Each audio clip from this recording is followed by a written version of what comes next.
పవన్ కళ్యాణ్ గతంలో అంటే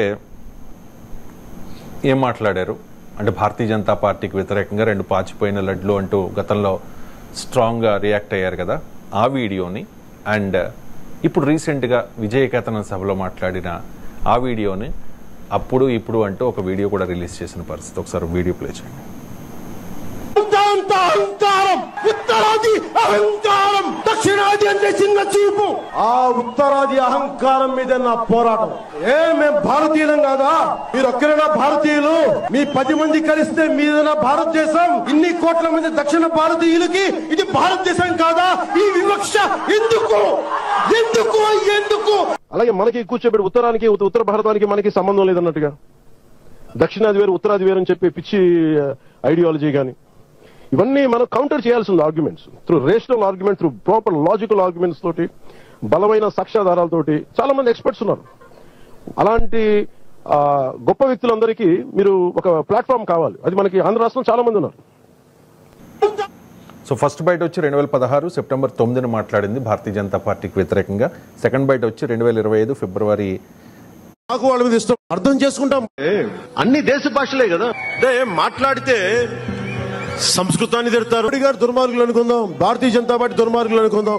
నాకు వాళ్ళ మీద ఇష్టం లేదు, వాళ్ళ మీద చిరాకు నాకు. వాళ్ళే మన మీద దక్షిణ భారత వివక్ష చూపిస్తారు. సరే భరిద్దాం. భారతీయ జనతా పార్టీ అంటే అందరూ హిందువుల పార్టీ అంటారు. నా ఉద్దేశం అది హిందీ వాళ్ళ పార్టీ, అది హిందువుల పార్టీ కాదు.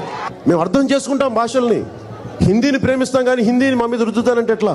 హిందీని మీరు రుద్దుతున్నారు, సౌత్ లో దక్షిణాదిని అంటారు. మన తమిళనాడులో తమిళ్ హిందీ రాకూడదు అంటుంటే అన్ని దేశ భాషలే కదా. నాకు అనిపించింది మనసులో ఒకటే, అప్పుడు తమిళ సినిమాలు హిందీలో డబ్ చేయకండి. డబ్బులేమో హిందీ నుంచి కావాలి, ఉత్తరప్రదేశ్ నుంచి డబ్బులు కావాలి, కానీ హిందీని ద్వేషిస్తానంటే ఎట్లా? ఇవన్నీ మారాలి కదా. పవన్ కళ్యాణ్ ఒక్కడే మారలేదు ఈ దేశంలో. మీరు చంద్రబాబు నాయుడు మోడీ పైన ఆ గతంలో అన్న మాటలు ఏంటి, ఇప్పుడున్న మాటలు ఏంటి మీరు కంపేర్ చేయండి. చాలా చంద్రబాబు నాయుడు పైన మోడీ గతంలో అన్నది ఏంటి, ఇప్పుడు అన్నది ఏంటి చూడండి. సో అందువల్ల రాజకీయ నాయకులు అనే డిఎన్ఏలోనే ఇది ఉంటుంది, ఎక్కువ తక్కువ తప్ప. ఇందులో Pawan Kalyan is not the first and will never be the last also. అందువల్ల పవన్ కళ్యాణ్ ఎక్సెప్షన్ ఏం కాదు ఈ రాజకీయ సంస్కృతిలో. అందువల్ల అంతకు ముందు ఇప్పుడు మాటల్లో కంప్లీట్ తేడా ఉంటుంది. ఇప్పుడు మనం బయటలోనే చూసాం కదా, అప్పుడు హిందీ బలవంతంగా రుద్దడం పైన మా పోరాటం అది హిందీ వాళ్ళ పార్టీ అని బీజేపీనని. ఇప్పుడు అదే మాట తమిళనాడు వాళ్ళంటే వాళ్ళను ఏకి పారేస్తున్నాడు పవన్ కళ్యాణ్. సో అందువల్ల Pawan Kalyan complete about turn తీసుకోవడం రాజకీయాల్లో సహజంగానే ప్రశ్నలకు కారణమైంది. అంటే పవన్ కళ్యాణే విమర్శకుడు, వేరే వాళ్ళ అవసరం లేదు. సో పవన్ కళ్యాణ్ ప్రశ్నించాలంటే ఆయన వీడియోలో పెడితే సరిపోతుంది, ఇంక వేరే వీడియోలో ఎందుకు? So that is eroding the credibility. Pawan Kalyan సగటు జనరల్గా 30 ఏళ్ళు 50 40 ఏళ్ళు 20 ఏళ్ళు రాజకీయాల్లో ఉన్న వాళ్ళు ఇలాగే ఉంటారులే, ఇక వాళ్ళకి ఇంకో రకంగా ఎలా ఉంటారు అనుకుంటారు. పవన్ కళ్యాణ్ నుంచి కాస్త ఫ్రెష్నెస్ ఆశించారు.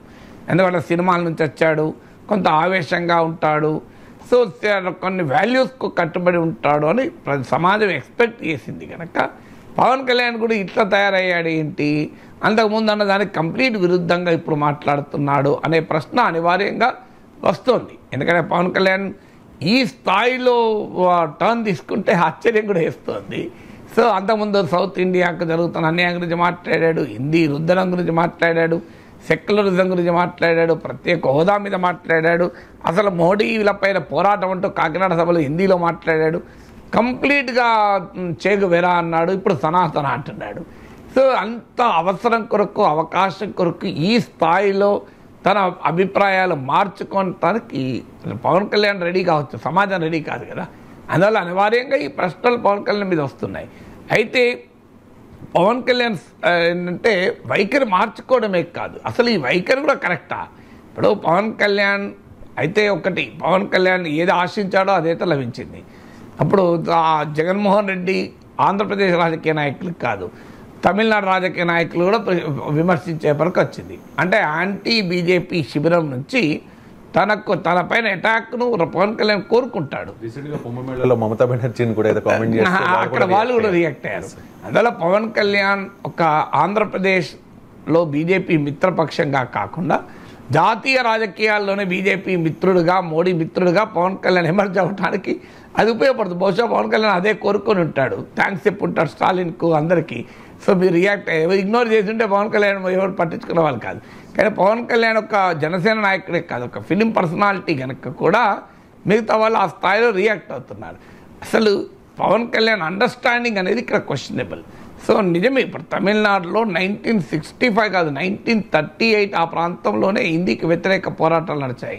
సో అదొక నేను చాలాసార్లు చెప్పాను, తమిళనాడులో జరుగుతున్నది పోరాటం కేవలం హిందీ పైన కోపంతోనో వ్యతిరేకతతోనో మాత్రమే కాదు, దీని వెనకాల రాజకీయం ఉందా అంటే ఉంటుంది.